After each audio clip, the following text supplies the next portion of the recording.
couldn't say that there's any one person that, was more important, because there's so many people, that I think about that I loved, my grandmother, my father-in-law. That's hard to say, because I actually haven't experienced a lot of loss to me directly. My grandmother, my mom's mom is the only grandparent that I grew up with, and she died when I was in my early 30s. So I got to have her, all grown up. There was a young man who I knew from Boston College. He was much younger than me, but I met him when he was at BC and he died of cancer.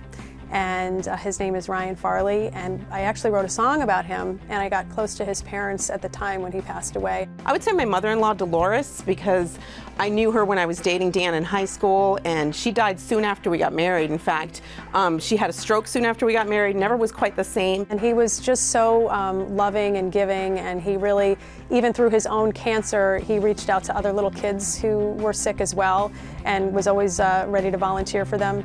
That was really just it was a bad loss for me, because I realized she was deprived of knowing her grandchildren, and her grandchildren were deprived of knowing her. I just was always struck by how unselfish he was, and he just had a huge impact on my life. My other grandparents, I do remember them, but Nana was with me, she was at my wedding, she got to meet some of my kids, and I just have lots of memories of going to her house for Christmas and Thanksgiving and stuff like that. But I think of her a lot because she was influential in producing this man that I love, that I married, and who's important in the lives of my children, who are her grandchildren. So I think she continues to bless us.